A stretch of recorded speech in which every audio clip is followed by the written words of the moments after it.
İnsan beyni o qədər şeyə qadirdir ki, inanılmaz dərəcədə güclü bir şeydir. Yəni sadəcə bunu necə istifadə etməyin qaydasını bilmək lazımdır. Yatızdırırıq hə biz belə çıxır ki. Beynimizi Hə. biz öyrənməyi bilmirik. Biz beyin bir tərəfdən çox güclü bir sistemdir, amma bir tərəfdən də çox tənbəl bir sistemdir.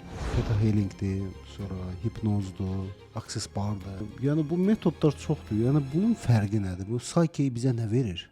Başqalarının probleminə çatanda həmin metodlar, öz probleminə çatanda psyche. Burada bir şəfaçı yoxdur. Şəfaçı adamın özüdür. Bir insan öz canından keçir vətənini qoruması üçün. Halbuki orada mənəviyyat olur. Mənəviyyat olur təbii ki, mənəviyyat üzə çıxır. Yəni istəyənlər seansa gələ bilərlər, istəyənlər də təlimə qoşulub o sükanın arxasına özü keçə bilərlər. Yəni dəyişmək istəməyən bir insana psixologiyanın atası belə qəbirdən çıxıb gəlsə ona kömək eləyə bilməz.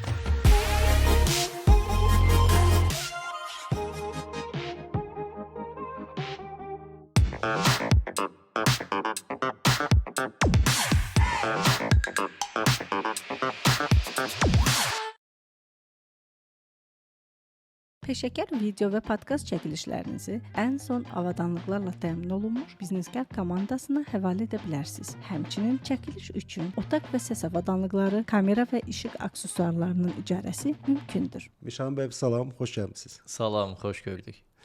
Mişan bəy, keçən dəfə Aytənlə müsahibədə siz çox maraqlı mövzulara toxundunuz. Bu oradakı bir İnanc mövzusu var idi. Hansı məni çox narahat eləyir. Niyə inanclar bizə təsir göstərir birincisi və niyə biz onu dəyişə bilmirik? İnanc çox güclü bir faktordur insan həyatında. Ona görə ki, biraz da bunu anlamaq üçün insanın bu zehninin necə işlədiyini bilmək lazımdır. Beyin insanın ən önəmli həyatını idarə edən sistemdir.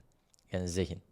Və bu zehin iki hissədən ibarətdir əsasən. Şuur və şuuraltı deyirik. Son zamanlarda da çox populyarlığı artır. Bəli. Bu şuuraltı hamıya maraqlıdır ki, nə olan şeydir? Bu şuuraltı bildiyimiz şuuraltı inanclardan ibarət bir sistemdir. Yəni orada çoxlu inanclar olur. Bu inanclar insanı avtomatik şəkildə idarə edirlər. Qərarlarımızı, seçimlərimizi, istəklərimizi, hədəfə doğru gedən addımlarımızı avtomatik idarə edir. Və insan zehni şuurlu surətdə çox şeyə fokuslana bilmir eyni anda. Məsələn, oturduğunuz yerin yumşaqlığını hiss edirsiniz. Mən deyənə qədər hiss edəmirdiniz. Mən deyəndən sonra diqqət etməyə başladınız. Düzdür. Mən dedikdən sonra fərqinə vardınız ya da ki, bu otağın temperaturu, olduğunuz yerin temperaturu. Siz dediyiniz bilirsiniz nəyə bənzəyir? Bəzən hansısa avtomobil markası axtarırıq və yaxud nəsə bir şey axtarırıq. Həmin anda indi bir dəqiqə axtarırıq. Hər yerdə onu görürük. Həmin yəni anlayış, həmin anlayışda mən düz başa düşürəm. Bənzər bir şeydir, bəli. Yəni insan şuurlu surətdə fərqinə varmır, amma arxa planda onun təsirləri gedir. Bu şuuraltımızdakı inanclar da bizim eyni anda çox şeyə fokuslana bilmədiyimiz üçün davranışlarımızı avtomatik idarə etməyə əsaslanır. Və bu inancların da böyük bir qismi 6 yaşına qədər formalaşır. Yəni bir insan 6 yaşına qədər beyni necə proqramlanırsa, indiki yetişkinlik dövründə həmin inanclar onun həyatının böyük bir qismini idarə edir. Hətta bura fiziki sağlamlığından tutmuş, kimlə ailə quracağı belə daxildir. Necə bir peşə sahibi olacağı belə daxildir. Amma biz belə baxanda bütün həyat boyu axı nəsə bir belə deyim də bir sınaqlardan keçirik, bir inanclar bizə yüklənir. Yəni bu 6 yaşına qədər siz demək istəyirsiniz ki, bunun kökü yüklənir əsas. 6 yaşına qədər insanın beyni sanki ağ bir vərəq olur. Həmin o ağ vərəqə müxtəlif inanclar yazılır. Məsələn, cəmiyyət arasında özünü necə aparmalısan, stressə düşəndə nə etməlisən, çətin vəziyyətdən necə çıxmalısan, necə insanla ailə qurmalısan və s. Bunu şuurlu olaraq biz fərqində olmuruq. Amma ətrafdan beynimizə yeridilən şeylər olur ki, məsələn, ailədə anamız, atamız söhbət eləyir, televizora baxırıq, radioyu dinləyirik. Heç fərqində olmadan ətrafımızda baş verən bu bilgilər yazılır bizim yaddaşımıza. Biz onları heç özümüz də seçmirik bir çoxunu. Və onlar bizim yaddaşımıza ki, hansı ki həkk olunur, onlar artıq bizi ilərləyən dövrdə avtomatik yönləndirir. Müşahim bəy, bir dənə məsələ var. Bax, biz məsəl üçün bütün həyatımız boyu deyək də, bu inanclar deyək, müxtəlif mövzular. Beyin mən bilən sanki bir şuuraltıda belə bizim üçün şablonlar hazırlamağa çalışır. Ki, yəni bir şey olsa ora müraciət eləsəylər də, yəni beynini işlətmə, yəni fikirləşmə özün. Orada hazır şablon var, götür onu istifadə et. Düzdür. Bəs belə deyim, çox vaxtda da hətta deyirlər ki, şuuraltından çıx deyəndə həmin şeylər nəzərdə tutulurlar. Əslində şuuraltı odur. Hansı ki şablondur. Deyir ki, hazıra qaçımda, əlimdə zaten hazırı var. Mən nəyə görə indi şuurlu surətdə məntiqlə qərarlar verim ki, gedim ilə hazır nə öyrənmişəmsə onu tapıb çıxardım. Yəni deyək ki, biz bir seçim eləməliyik. Oturub bir də onu analiz eləmirik, təhlil eləmirik. Bizim şuuraltı zehnimiz həmin o inanclara müraciət eləyir. O inanclarda indi verməli olduğumuz qərarda nəyi verməliyiksə, nə bizim üçün daha xeyirli olduğuna inanırıqsa, gedir həmin o papqanı tapır gətirir və həmin o qovluğa yeni aldığımız elə bir ki, məlumatı aparıb yerləşdirir. Niyə? Çünki beyin bir tərəfdən çox güclü bir sistemdir, amma bir tərəfdən də çox tənbəl bir sistemdir. Özünə əziyyət vermək istəmir. Çünki necə ki biz dedik də şuurlu surətdə maksimum 9, minimum 5 dənə şeyə fokuslana bilər. Bundan çox ya da az olanda şuur qapanır, başlayır şuuraltı məsələni idarə eləməyə. Orada da inanclar ona nəyi göstərirsə gedir həmin şeyi eləyir. Nəticə etibarilə həmin o şablonlara bəli müraciət edir. O şablonda nə varsa gedib onu eləyəcək. Niyə? Çünki özünə əziyyət vermək istəmir.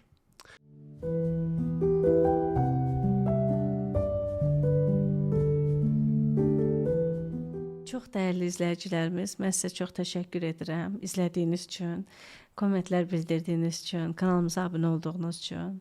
Amma biz aylıq statistikalara baxırıq. Aylıq statistikalarla heç də bizim rəqəmlərimiz düzgün gəlmir. Baxırıq ki, izləyici sayı, izləmələrimiz real daha çoxdur, amma izləyici sayında isə rəqəmlərimiz artmır. Rəqəmlərimizin artması isə birbaşa bizim gələn qonaqlarımıza, əməkdaşlarımızın çalışmasına, bizim özümüzün fəaliyyətimizin davam etməsinə təsir göstərəcək. Bu sizin üçün çox sadəcə bir düymə basması ola bilər, amma bizim üçünsə böyük bir əhəmiyyət kəsb edir. Hər birinizdən çox xahiş edirəm. Bizə dəstək olmaq üçün mütləq şəkildə kanalımıza abunə olun. Kommentlərinizi həmişəki kimi əsirgəməyin və bu yolda bizi tək qoymayın. Təşəkkür edirəm sizə.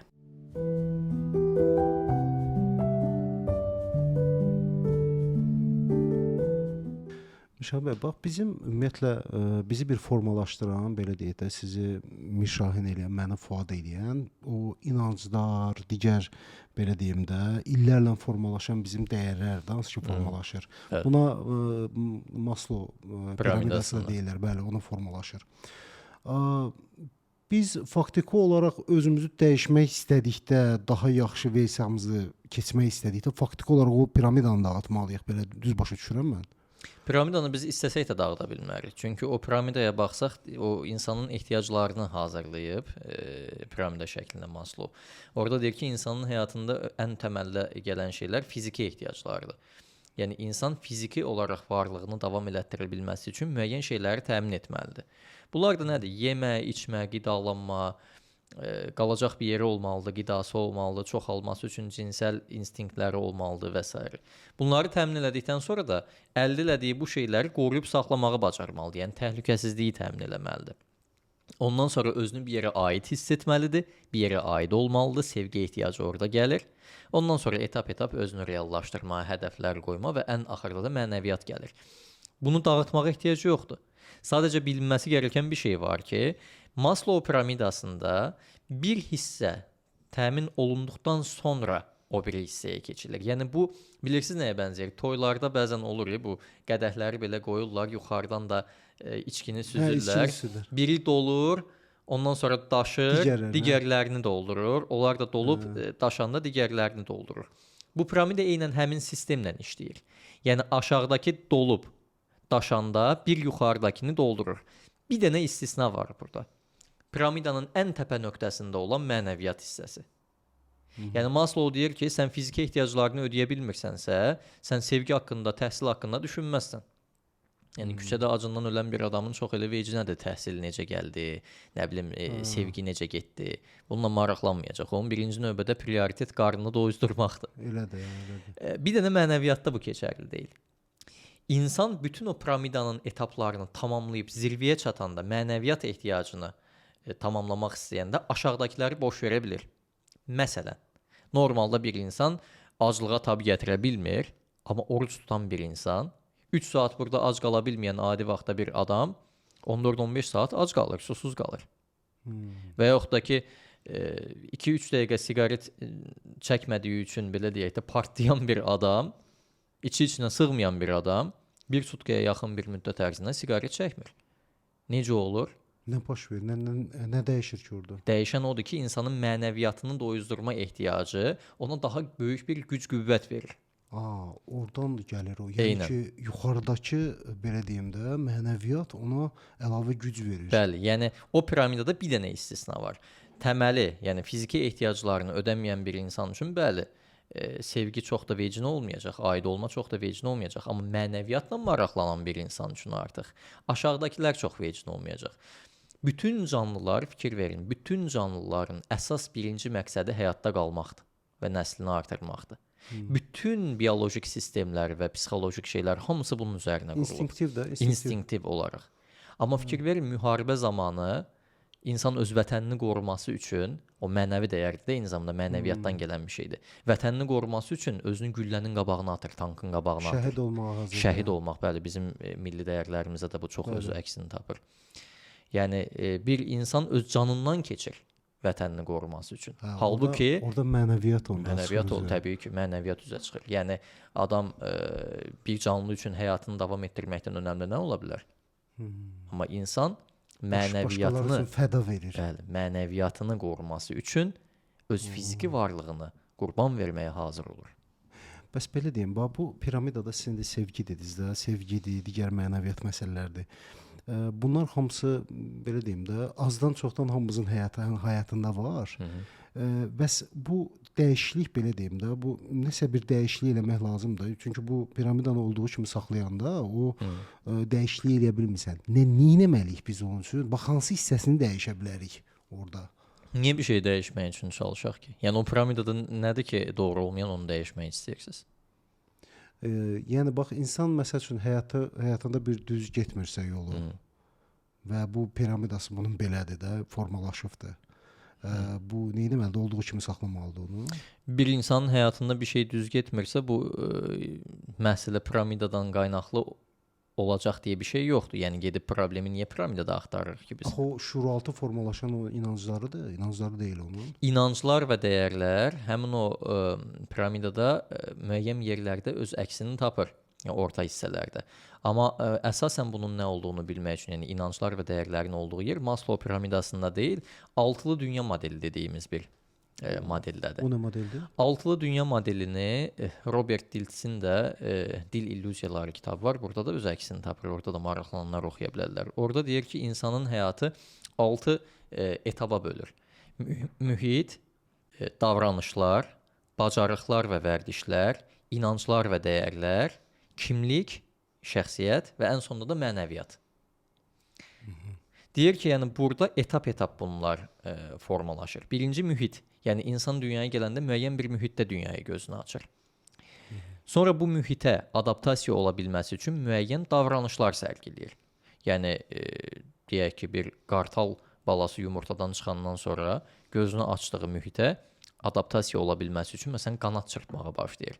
Tısbağa balası yumurtadan çıxanda başlayır yeriməyə, addımlamağa və yaxud da ki, insan da həmçinin.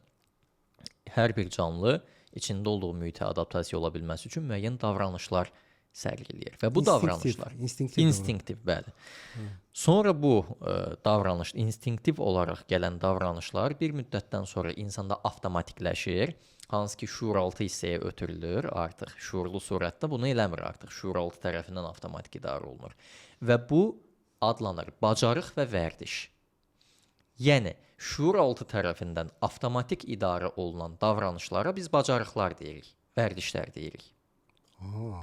Sonra bu bacarıqlar və vərdişlər o qədər çox təkrarlanır ki, insan həyatının ayrılmaz bir parçası olan inancları və dəyərləri formalaşdırır.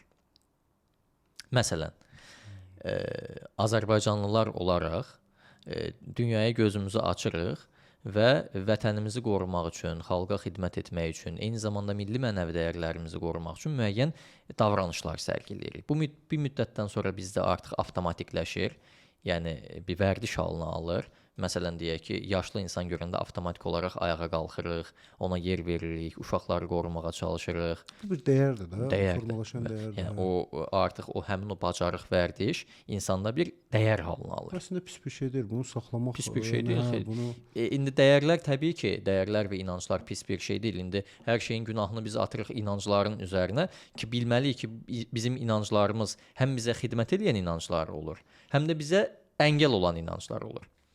Yəni inanclar iki qrupa bölünür. Bizi dəstəkləyənlər və bizi əngəlləyənlər. biz hamısını kəsib atmamalıyıq da. Əlbəttə, mümkün deyil, ata bilmək. İstəsək də ata bilmərik. Sonra bu inanclar bir müddətdən sonra bizim ümumi şəxsiyyətimizi yaradır. Ən sonunda da insan mənəviyyatını formalaşdırır. Bütün bunların hamısını ümumi şəkildə idarə edən sistem. İnsanın həyat məqsədi də burada üzə çıxır. Həyata hansı mənalar yükləyirik? Həyat bizə nə ifadə edir? Onda belə deyim də, mən belə başa düşdüm ki, bu altılıqda biz əsas dəyişə biləcəyimiz yox, insanı məcburən dəyişməkdən söhbət getmir ha. Yəni insanın təbii ki öz iradəsindən özü istəyirsə, dəyişə biləcəyimiz bir yer onun məhz bu inanclar tərəfidir. O inanclar tərəfindən toxunub gedirik. Çünki digər məsələlər hansı ki inanc əgər dəyərə formalaşıbsa onu çıxartmaq insandan yəni çox çətindir. Mən düz başa düşürəm? Bir şey onu necə edəcəyini bilməyəndə çətin olur. Aha. Yəni siz orta əsrlər dövründəki bir adama zaman maşını olsa, biz səyahət eləsək, 15-ci əsrdəki bir insan desək ki, 10 hektarlıq bir tarlanı şumlamaq lazımdır 5 gün içində. Deyəcək ki, bu mümkün deyil. Deyilmi? Ya da çox çətindir. Ən yaxşı halda deyəcək çox çətindir ya da mümkün deyil. Amma indiki texnologiya ilə onu 3 günə də eləmək mümkündür. Deyilmi? Elədir. Çünki biz onu necə eləyəcəyimizi bilirik.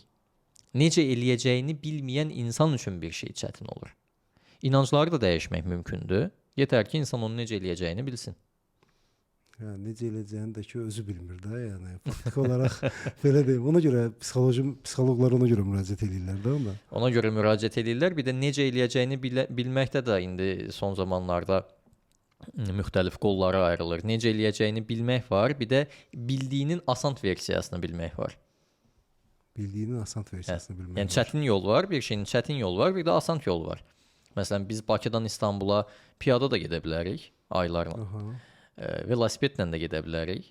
Maşınla da gedə bilərik, təyyarə ilə də gedə bilərik.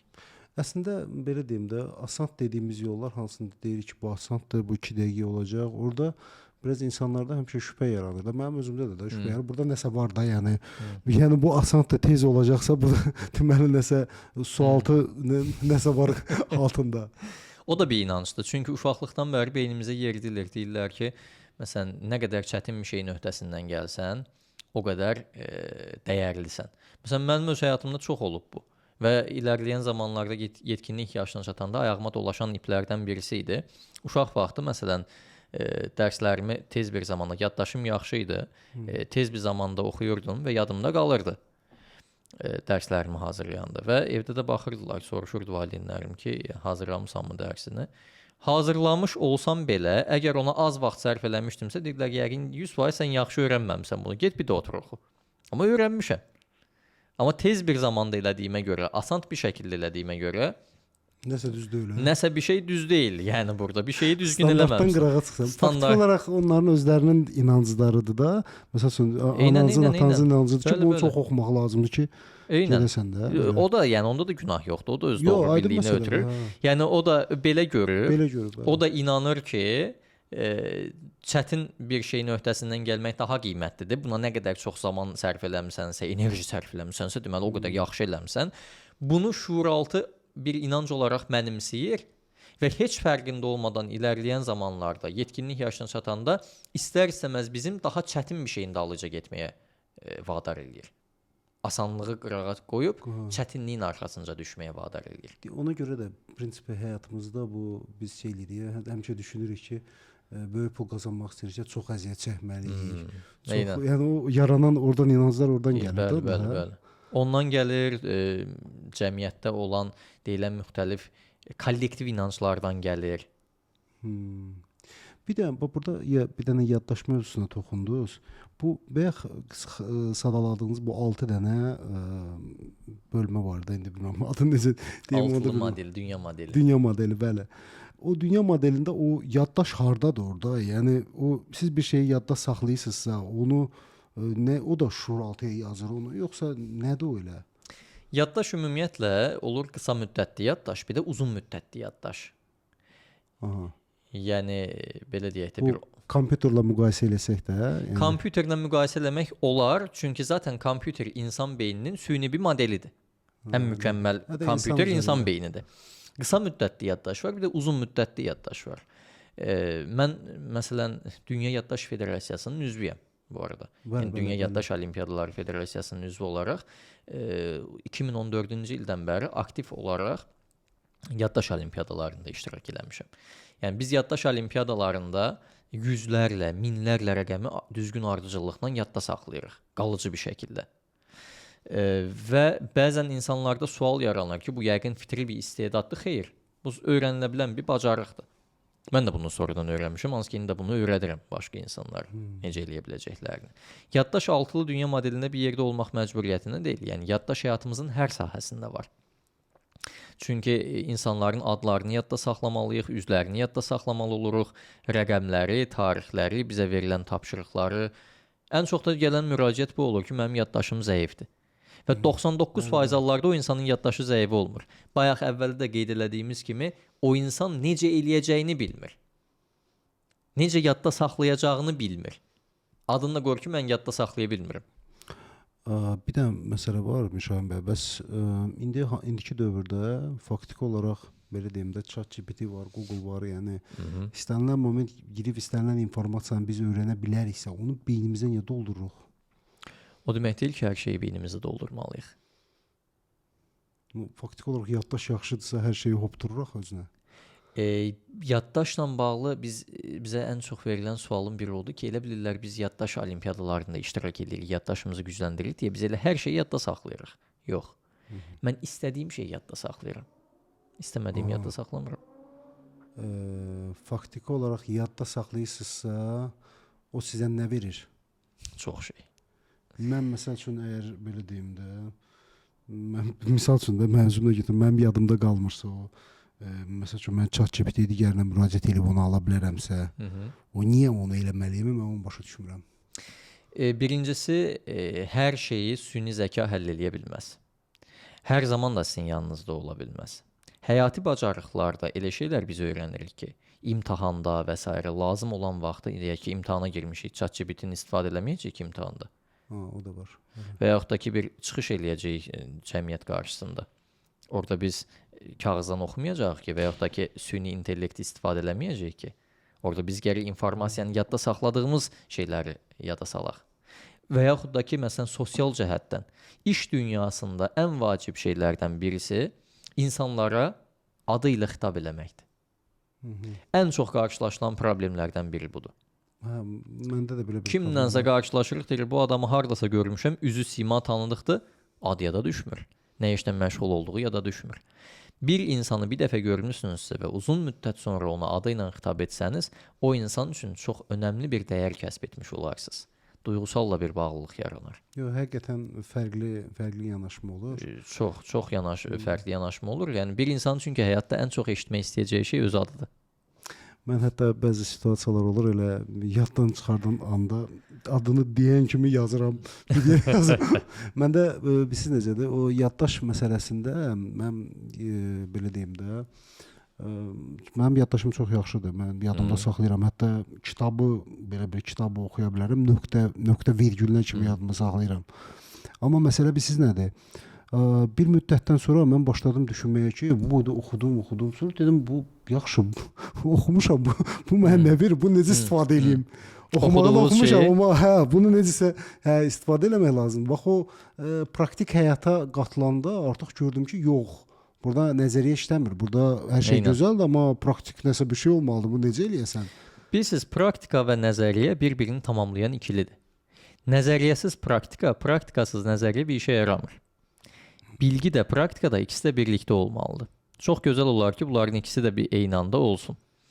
Nəticədə mən çox kitablar oxumuşam və oxuduğum kitabların bir çoxunu, yəni anlayaraq sürətli oxu metodu vasitəsilə mən oxumuşam. Tez bir zamanda oxuyub yadda saxlaya bilirəm. Məsələn, mən istənilən bir kitabı, istənilən bir informasiyanı. O çox maraqlı metoddur. Onu siz eləyirsiniz, nəsə tədris eləyirsiniz? Tədris edirəm. Həm yaddaş, fotoqrafik yaddaş texnikalarını, həm də ki anlayaraq sürətli oxumaq. Super bir şeydir o.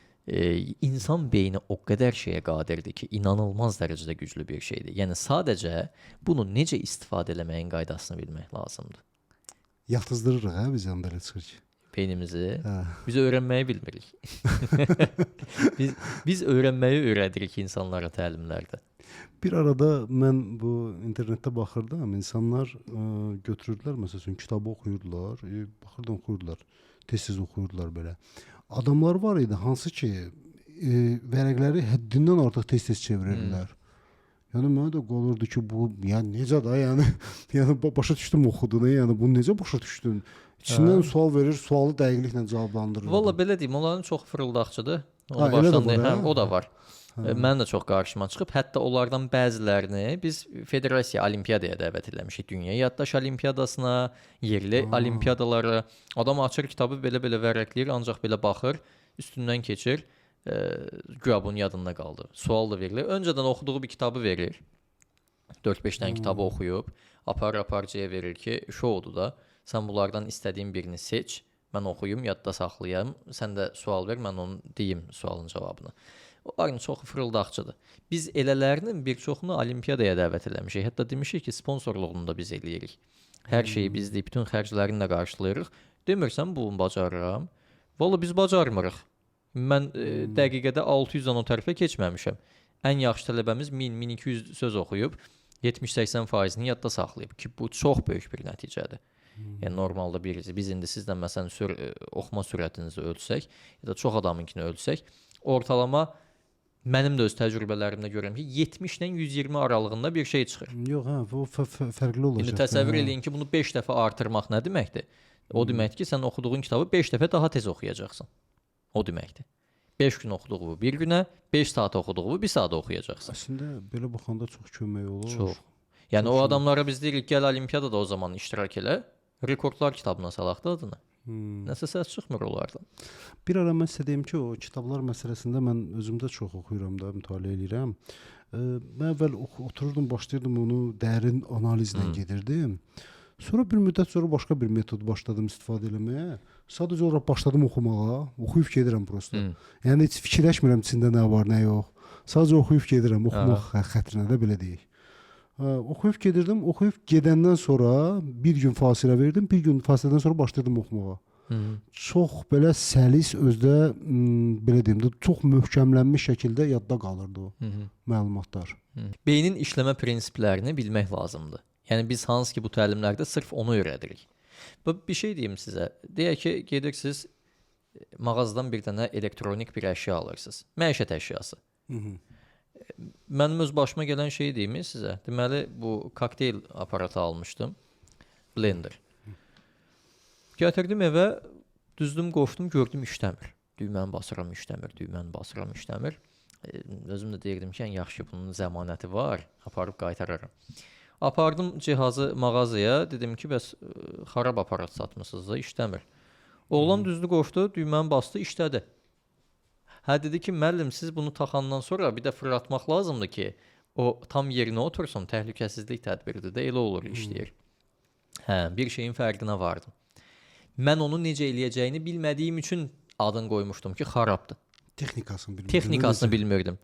Yəni biz də beynimizi necə işlədəcəyimizi bilmirik. Adını da qoyuruq ki, mənim yaddaşım zəifdir və yaxud da ki, filan kəs ağıldan kəmdir, yaxşı öyrənə bilmir və yaxud da ki, bədbəxtdir, həyatını dəyişə bilmir.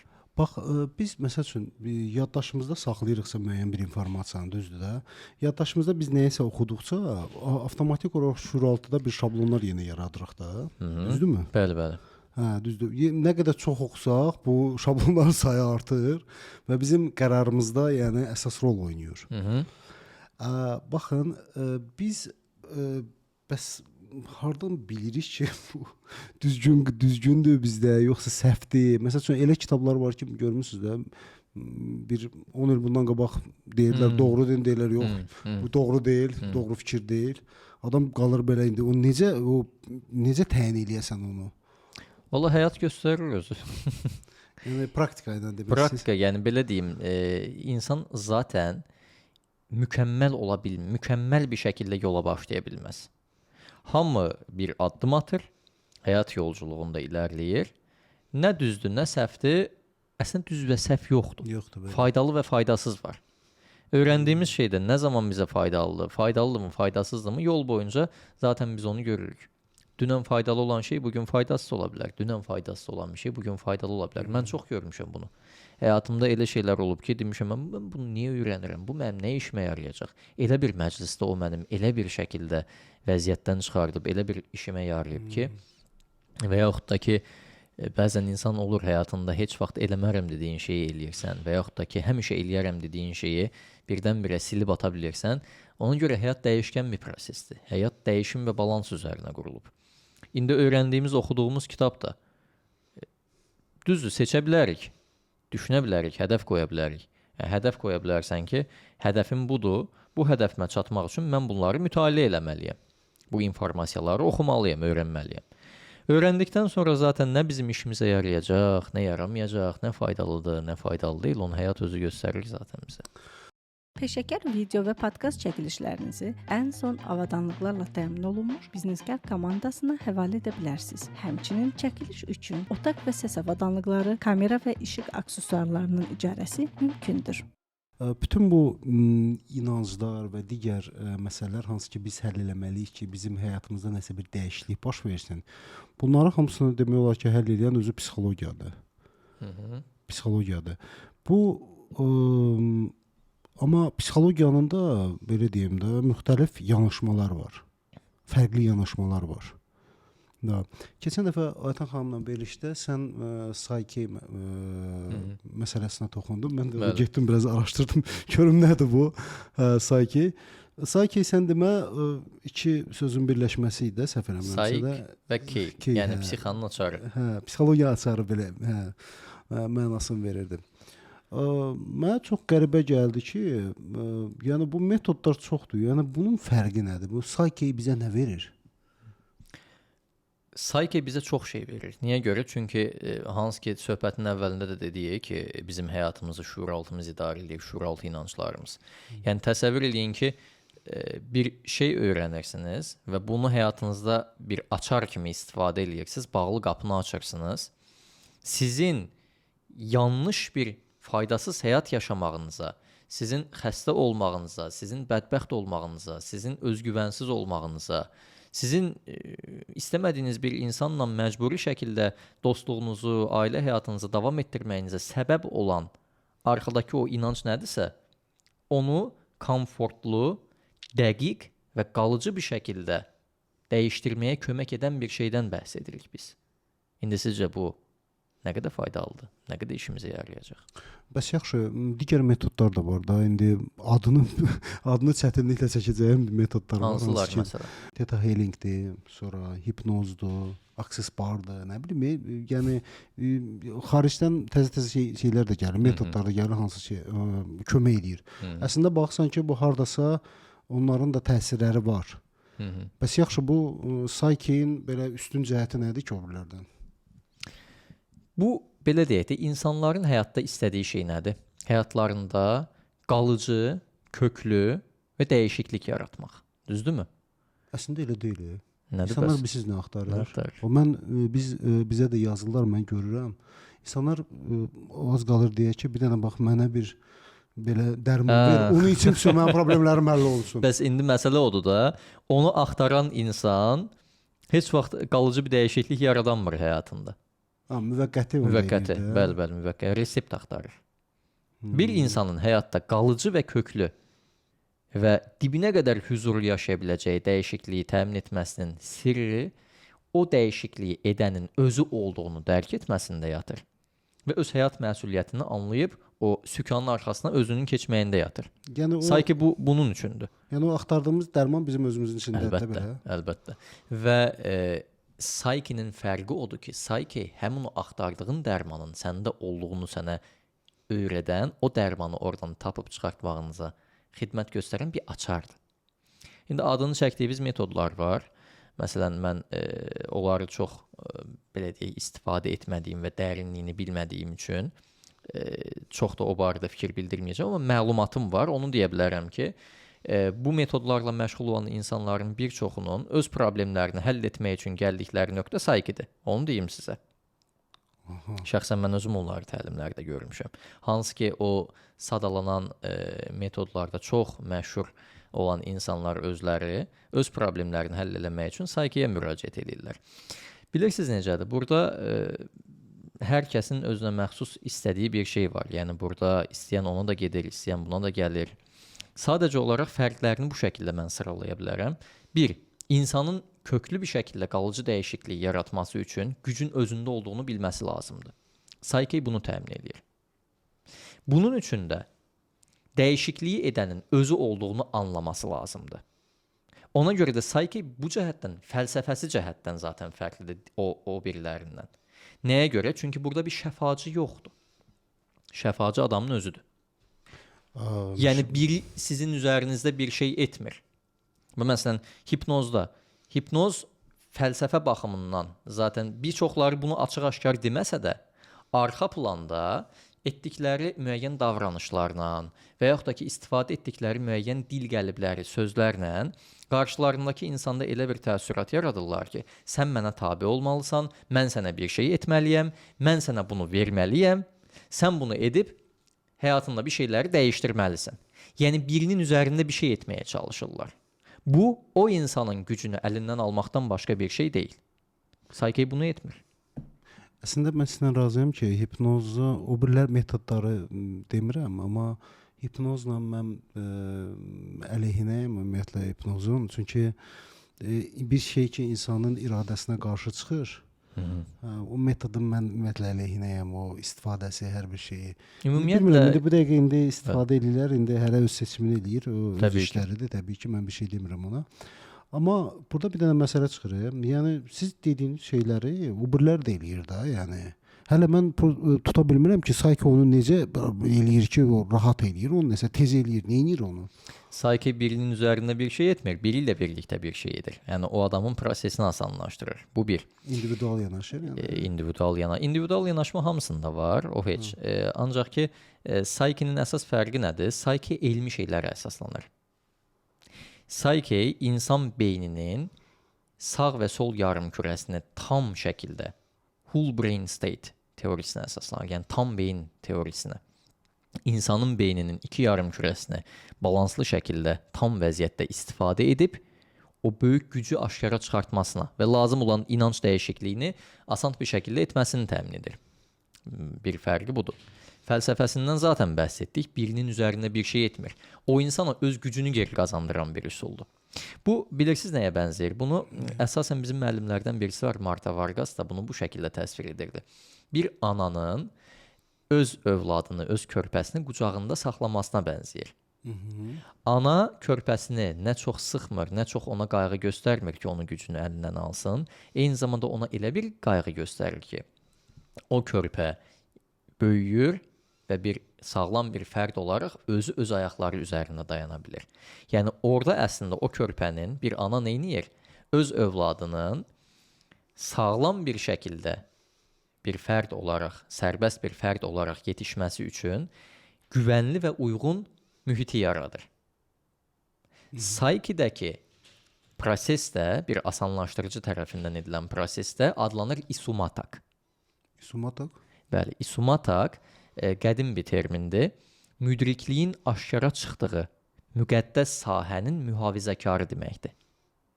Yəni insanın daxilindəki o müdrikliyin üzə çıxdığı bir mühit olur. O mühiti siz qoruyursunuz. O adam o mühit ərzində nə lazımdır, problemi nədir, onu necə tapmalıdır, necə üzə çıxartmalıdır, necə dəyişdirməlidir, bunun hamısını özü eləyir. Psyche-də gedən proses budur. Bu başqa bir fərqidir. Bir digər fərqi də odur ki, Psyche-də olan dəqiqlik, netlik, o belə deyək də nöqtə vuruşu heç birində yoxdur. Yəni nöqtə vuruş eləyə bilir. Bəli. Yaxşı, bəs belə deyim də, sizdə ümumiyyətlə praktikada olub ki, məsəl üçün digər metodlardan istifadə eləyiblər, bir şey alamayıb gəliblər yanınıza. Çox. Bir çox hallarda yəqin ki, hamı keyfiyyət axtarışındadır. Keyfiyyətli bir dönüşüm istəyir. O həyatını tamamilə dəyişdirə biləcək keyfiyyət axtarır. Araşdırıb baxsanız görərsiniz ki, dünyada Psyche 1988-ci ildən bəri var olmağına baxmayaraq, hal-hazırda bunun təlimini keçən cəmi 29 nəfər var dünya miqyasında.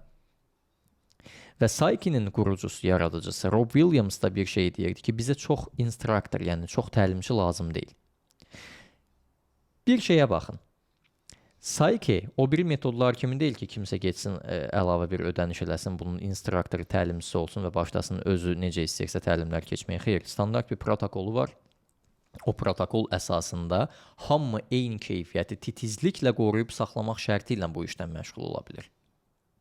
Ona görə də bu işlə məşğul olan bir insanın birinci növbədə özünün ustası olmasına ehtiyac var.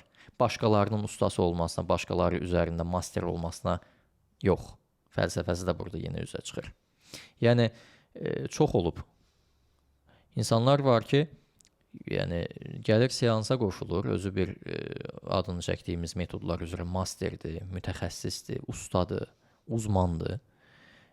Hamımız insani təcrübələr yaşayırıq. Mənim də həyatımda sıxıntılar olur.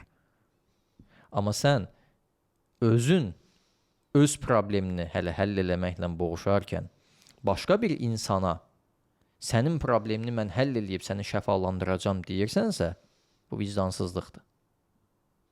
Adam gəlir, özü bir problemlə qoşulur. Okey, problemi ilə bağlı bir çalışma eləyirik. Görürsən ki, üstündən bir saat keçəndən sonra özü həmin problemlə bağlı başqa birisini güya şəfa verir. Birinci özünə verərdin o şəfanı. Çox yaxşı bir mövzuya toxundunuz. Bu yaxınlarda bizim əslində başımıza da belə bir hadisə gəldi. Biz bir qonaq vardı, çağırdıq. Yəni adını təbii ki çəkməyəcəm mən, amma insan baxsan, görürsən, danışır, eləyir, bir kütləsi var, şey eləyir, amma gəldi hətta burada elə bir vəziyyət yaratdı ki, yəni mən Allah şükür edirəm ki, yaxşı ki o yaratdı, biz onu izləyicilərə göstərmədik həmin adamı da, yəni çox böyük bir, yəni pis bir fəsadlar ola bilərdi, insanlara pis təsir edə bilərdi. Yəni mən sizə razıyam. Çünki bəzən bir də görürsüz ki, yəni 2 dənə, 3 dənə nəsə kitab oxuyurlar, nə edirlər, bir kurs keçirlər, gəlib psixoloq keçib, psixoloq olurlar. Özünün problemini həll edə bilməyən insan durub başqalarına şey eləyir, nəsə öyrətməyə çalışır. Bunu bilmirəm, indi bu son vaxtlar bu çox yayılıbdır da, yəni. Bilirsiniz, bəli, doğru vurğuladınız. Belə bir məsələ var da. İndi mən də həyatımda nirvananı yaşamıram. Mənim də həyatımda hər şey güllük gülistanlıq deyil. Yox, təbii. Sadəcə olaraq mən yaşadığım problemlərin o dəhlizlərindən daha rahat bir şəkildə çıxa bilmək üçün bir şeylər bilirəm. Və bunu da başqalarının faydalana bilməsi üçün birlikdə istifadə edirəm. Yəni onları şəfalandırmaq niyyəti ilə yanaşmıram. Bu cəhətdən bu mənim həm vicdanımın təmiz və rahat olmağına və eyni zamanda seans etdiyimiz insanların qalıcı, köklü dəyişiklik yaratmalarına səbəb olur. O biri metodikalarda var. Mən sənin şəfacınam, mən səni şəfalandırıram. Gəl, mən sənin həyatında möcüzələr yaradıram. Əsl usta, əsl master başqalarının yox, özünün ustasıdır. Gözlərində parıldayan şey o insanın başqalarının reallıqları deyil, öz qəlbinin təmizliyi, öz qəlbinin içindəkilər olmalıdır.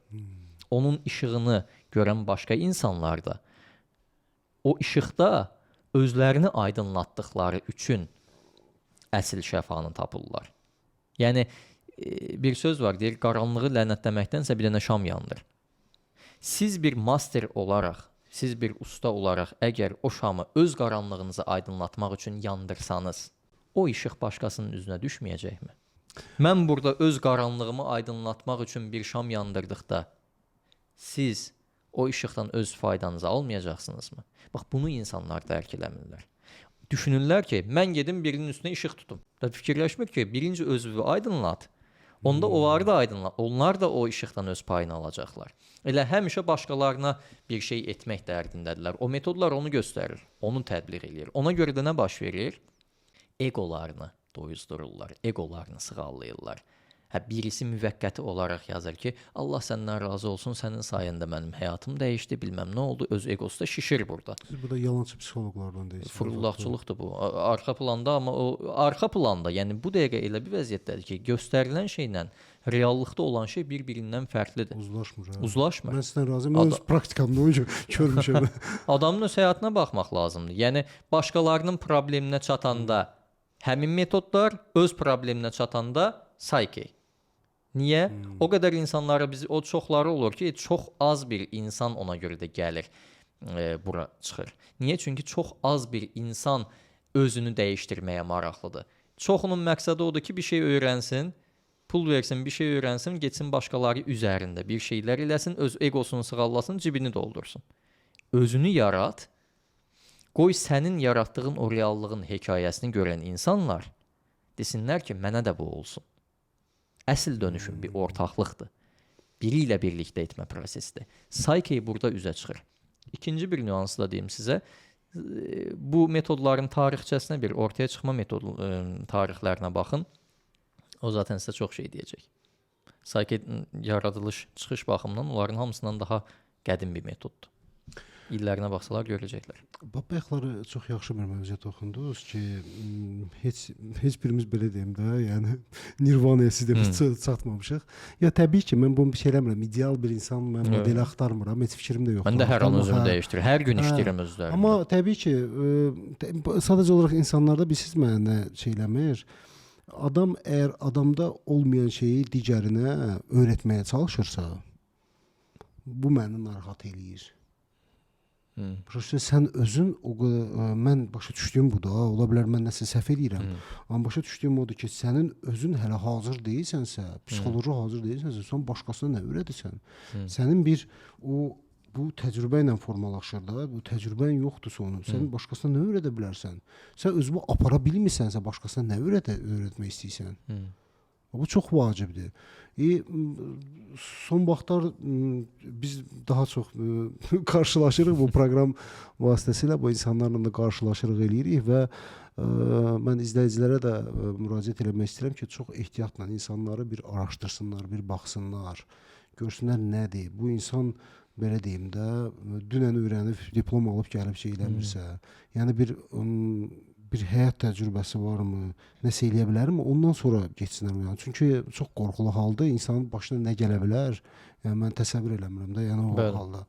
Bilirsiniz necədir? Burada belə bir məsələ var ki, qısa bir zamanda bir şeyləri öyrənib, öz yolculuğunu reallaşdırıb, başqalarına dəstək olmaq olar.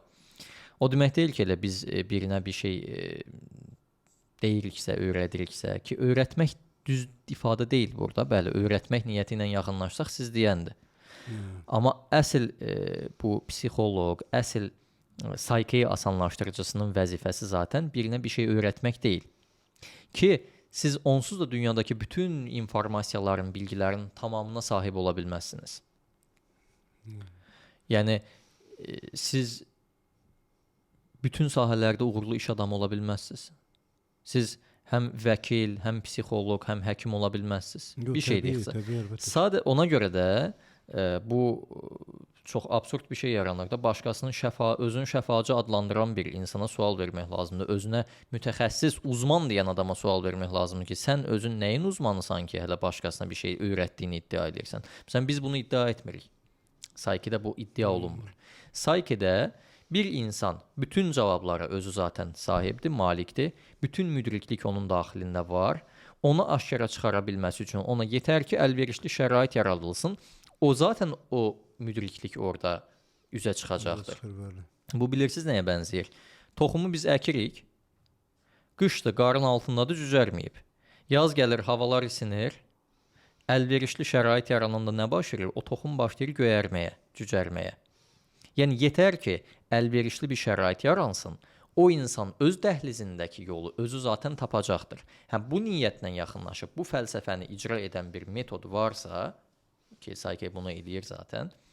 Bu ona görə insanlardakı qalıcı və köklü dəyişiklikləri yaradır. Pasiyent də deyə müraciət edirsə, bu nə qədər müddət çəkir, yəni onun belə deyim sağalma metodu. Yəni minimum maksimum deyirəm də, yəni təbii ki individualdır, amma yenə də bilirsiniz, hər kəsin o yolculuğu fərqli olduğu üçün bunu konkret olaraq hər nə qədər biz möcüzəvi sürətli dəyişimlər görsək də, hər nə qədər illərlə davam edən bir problemin bir anda dəyişdiyini görsək də, konkret bir şey çıxarda bilmirik ki, səndə bu qədər çəkəcək 3 seans, 5 seans, 1 seans, onu deyə bilmərik. Amma təcrübələrim, öz həyat təcrübələrim və eyni zamanda işlədiyim insanlar və eyni zamanda dünya miqyasında olan təcrübələr göstərir ki, Psyche dünyadakı ən sadə, ən tez metoddur. ən tez təsir edən metoddur, bəli. Fikir verdiniz, mən də şablona salmaq istədim. Şablona salmaq istədim ki, necə ola bilər tez təsir eləsin, hansısa vaxt civarında. Bruce Lipton'un bir inancın biologiyası əsəri var. Orada bundan zaten bəhs edir. Videolarında da zaten görə bilərlər. Özünü də istifadə edir burada. Burada tez olmasının səbəbi bilirsiniz nədən qaynaqlanır? Həm insan öz yolunu tapır. Həm sadədir, həm tam bir beyinhal yaranır. Yəni bu iki yarımkürə, sağ və sol yarımkürə eyni anda işləyəndə çox böyük bir potensial üzə çıxır. Yəni 5 dəqiqə qabaq görə bilmədiyi bir şeyi qavrayışında, algısında bir sıçrayış yaşadığına görə artıq görə bilmədiyi şeyi görməyə başlayır. Bu səbəbdən də çözə bilmədiyi bir problemi artıq həll etməyə başlayır. Bir digər tərəfdən də protokolların sadəliyi, bəsitliyi burada öz sözünü göstərir. Bir də biz burada problemi qazıb, qurdalayıb, problemin kökünü tapmağa çalışmırıq. Çünki çox sual olunur ki, bir şeyi dəyişdirmək üçün onun hardan gəldiyini bilmək lazımdır. Xeyr, bu bir mifdir. Siz səbəbini həll eləmək lazım deyil ki. Xeyr. Bəs nəticəni həll eləyəndə axı yenə qayıdırsan axıra. Siz qrip olanda qripə hardan yoluxduğunuzu axtarırsınız, yoxsa qripi sağalmağa hədəfləyirsiniz? Təbii ki, sağalmağa hədəfləyirəm. Təşəkkür edirəm. Yəni cavabındadır. Xəstələnən bir insan özünü sağaltmaqla yəni məndə yenə qrip qayıdır da müəyyən bir vaxtdan sonra. O da həmin şey deyilmi? Önləm tədbir almaq ayrı. İndi belə bir şey var da, fiziki xəstəlik ayrı, zehni problem ayrı. Burada birində mənəviyyatdan söhbət gedir, birində fiziki bir problemdən söhbət gedir. Ki olmazmı ki bunun ikisini də eyni anda eləyəsiniz? Həm problemi həll eləyəsiniz, həm də problemi həll elədiyiniz zaman eyni zamanda bunu bir daha düşməmək yolunu da biləsiniz. O zaman problem geri qayıtmır. Burada etdiyimiz proses zamanı həm biz problemi həll olunur, həm də o problem nəyə görə yaranıb? Bəli, bundan çıxaracağımız dərsi zaten aldığımız üçün o insanın bir daha eyni problemi yaşamamasına da səbəb olur. Ki zaten eyni şeyi təkrar yaşayırıqsa, deməli oradan hələ də çıxaracağımız bir dərs var. Müşahim bəy, onda elə çıxır ki, insan əgər dəyişmək istəmirsə, yəni heç bir metod kömək eləmir də ona. Qətiyyən. Yəni dəyişmək istəməyən bir insana psixologiyanın atası belə qəbirdən çıxıb gəlsə ona kömək eləyə bilməz. Ya, aydın məsələdə.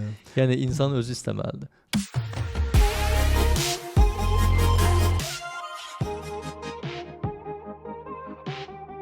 Mən həyatım boyu həmişə fikirləşmişəm ki, necə o müdriklik səviyyəsində o ruhun təkamülünü necə inkişaf elətdirmək olar. Bu yəni bunun üzərində də gedir. Bu proqram da onun üzərində qurulubdur əslində. Hər şey. Bunu necəsə bir metodu varmı? Yəni bizə kömək edə biləcək. Mevlana'nın bir sözü var. Deyir ki, sən yola çıx, yol özü sənə görünəcək. İnsan niyyət qoyur və həmin o məsələn özünü reallaşdırma niyyəti ilə yola çıxdığı zaman zaten ruh bir təkamüldən keçir. Olduğu mühitə zaten adaptasiya olmağa çalışır. Bu məsələn Darwinin nəzəriyyəsində gedib quşlar üzərində eksperiment aparır da görür ki, quşlar hansı mühitdə yaşayırsa ona uyğun. Məsələn, yırtıcı quşların dimdiyi, əti parçalamağı, didməyi və deşməyi təmin edən bir funksiya daşıyır. Meyvələrin çox olduğu bölgələrdə yaşayan quşlar da meyvə toplamağa, balıq su hövzələrində yaşayanlar isə balığı tutmağa. Və nəticədə fiziki olaraq nə olur? Bu canlının bədəni o mühitə adaptasiya olmağa çalışır. İnsanın ruhu da elədir. İnsan ruhu da olduğu mühitə adaptasiya olmaq üçün təkamüldən keçir.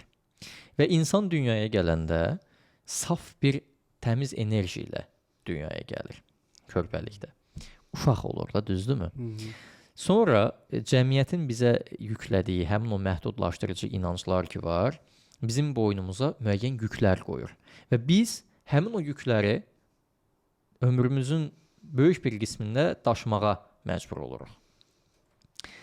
Və həmin o yüklər artıq bizi sıxır, bir müddətdən sonra ondan qurtulmağa çalışırıq. Bunun ən yaxşı nümunəsini məşhur filosof Friedrich Nietzsche'nin Belə buyurdu Zərdüşt adlı kitabında ruhun təkamülünü, baxın, burada gördüyünüz bu şəkillə təsvir edir.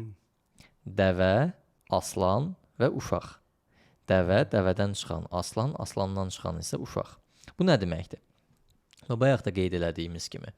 Deyir ki, biz dünyaya gələndə dedik ki, bir körpə dünyaya gəlir, heç bir məhdudlaşdırıcı inancı olmur və s. Amma cəmiyyətin ona verdiyi təlqinlər, ailədən aldığı, o 6 yaşına qədər proqramlandığı şeylər bizi müəyyən yüklərlə sarsıdır. Yəni, mən başqalarına xidmət etməliyəm, mən ailəmin sözündən çıxmamalıyam, mən fədakar olmalıyam, özümü qurban verməliyəm, mən dəyişə bilmərəm, mən belə gəlmişəm, belə gedəcəm və s. Bu kimi inanclar. Bu, dəvə ilə təsvir olunur. Yəni, bütün o dəvə neyniyir? Yuxulu, əhval-ruhiyyəsi donmuş vəziyyətdə, yaxşı olmayan bir vəziyyətdə və yükləri daşıyan bir canlıdır, düzdürmü? Yavaş və yükləri daşıyan. Sonra bir müddətdən sonra bu basqıcı həyatın axışından bezən insan başlayır buna qarşı, bu yüklərə, bu çətinliyə qarşı bir aslan tək kükrəməyə, etiraz etməyə və onun içərisindən bir aslan çıxır. Aslan asidir. Aslan o yükləri sırtından atır və enerji dolu ətrafa, sağa sola hücum çəkir və mübarizə aparır. Amma bu da hələ ki onun sırf istədiyi bir şey deyil. Aslanın elədiyi şey dəvənin qurduğu nizamı yıxmaqdır. Yeni bir nizam təşkil etməsi üçün. Necə ki, yeni bir tikinti üçün əvvəlki tikinti sökülməlidir, yerində yeni bir inşa olunmalıdır. Aslan da dəvənin qurduğu düzəni pozur. Negativlərə qarşı nərildəyir. Amma ən sonda da aslanın içindən bir uşaq çıxır. Uşaq saf təmiz boşluğu və saf enerjini təmsil edir. Həmin enerjiyə qayıdırıq. Yəni, enerji həmin şeyə qayıdırıq. Uşaq necə ki, ağvərəqdir, öz həyatını öz istədiyi kimi yazmağa çalışır. Nietzsche onu deyir. Belə buyurdu Zərdüşt. Belə buyurdu Zərdüşt əsərində. Zərdüştün dediyi şey odur. Zərdüşt deyir ki, yüklərdən azad ol, aslan kimi nərildə, ən sonda uşağı üzə çıxart. O uşaq oturur, artıq nə istəyir, onu yazır. Bu, əslində bizim Sayki fəlsəfəsinə çox yaxındır. Yəni, keçmiş həyatını məhdudlaşdıran yüklərdən qurtulub, yeniyə səhifə açıb, hədəf qoyub, o hədəfi reallaşdırmaq üçün hərəkətə keçmək. Yəni, uşağın yazdığı yeni bir başdan başlama, yeni bir ağ vərəq, ağ səhifə. Onu təsvir edir. Bunun real həyatdan bir nümunəsini də hər kəs əslində çox açıq şəkildə görə bilər. Bəzən gözümüzün qarşısında olur, biz onu tam şəkildə görmürük. Şuuraltının da elmi olaraq ən çox aktiv olduğu yaş dövrləri bir körpəlikdir, 0-6 yaş arasıdır. Bir də qocalıqdır, ahıllıq dövrüdür. Uşaqlıqda hər şeyi avtomatik şəkildə idarə edə bilək deyə gələcək dövrlərdə ona görə şuuraltı süngər dövr olur. Hər şeyi udur, hopdurur. Qocalanda da artıq enerjisi azaldığına görə yenə də həyatı yaşam təcrübələrindən yola çıxaraq axışda yaşaya bilməsi üçün avtopilota bağlayır, yenə də qayıdır nəyə? Şuuraltı dövrə. Ona görə də bir insanın şuuraltının ən aktiv olduğu dövrlər bir uşaqlıqdır, bir də qocalıqdır. Yəni, hardan başlayırıqsa, orada qayıdırıq. Yəni ki, fikir verirsiniz, həmişə nə deyirlər? Qocalar özlərini uşaq kimi aparır. Çünki zehin eyni şəkildə işləyir. Möhtəşəm izah. İnsanın evi uşaqlığıdır. Hamı enində sonunda uşaqlığına qayıtmaq istəyir. Çünki hamı əvvəl-axır evə dönmək istəyir. O uşaqlıq bizim evimizdir. Evə qayıdışdır. Mişan bəy, bir də məncə bu Psyche metodundan maraqlandım həqiqətən. Bunu mən bilirəm ki, sizin də seanslar eləyirsiniz Psyche ilə bağlı da. Bəs belə deyim də, bunun nəsə təlimin keçici gəlib iştirak eləmək olar belə təlimlərdə? Dünyada bəli, mən bunun fərdi şəkildə seanslarını eləyirəm. Yəni xeyli də təcrübələrimiz var bu sahədə. Artıq 5 ilə yaxındır ki, aktiv olaraq bunun seanslarını mən həyata keçirirəm. Psyche öyrənmək üçün 3 günlük bir təlim kifayət eləyir. Psyche təməl səviyyə. Dünyada hal-hazırda bunun cəmi 29 nəfər keçir. Mənim də bir müəllimim var. O mütəmadiən gəlir Bakıda. 2 ildə bir, ildə bir dəfə. Bu yaxınlarda yenə gələcək. O təlimə qoşularaq 3 günlük bir təməl səviyyə təlim sayəsində hamı Psyche-ni öyrənə bilər. Həm özü ilə, həm də başqaları ilə istifadə edə bilər. İstəyənlər seansa gələ bilərlər, istəyənlər də təlimə qoşulub o sükanın arxasına özü keçə bilərlər. Yəni bu bilirsiniz nəyə bənzəyir? Bir var taksi çağırırsan, bir də var ki, maşını özün sürəsən. Ki təlim almaq daha çox tövsiyə olunan bir şeydir. Çünki insan bu təkamülü zaten yaşam boyunca davam eləyir. O yaşam boyunca o təkamül yolculuğunda ən yaxşı şey insanın dəyərli bir şeyi öyrənməsi və davamlı özü ilə işləməsidir. Diləyənlər, istəyənlər seanslarda, istəyənlər də təlimdə iştirak edə bilərlər.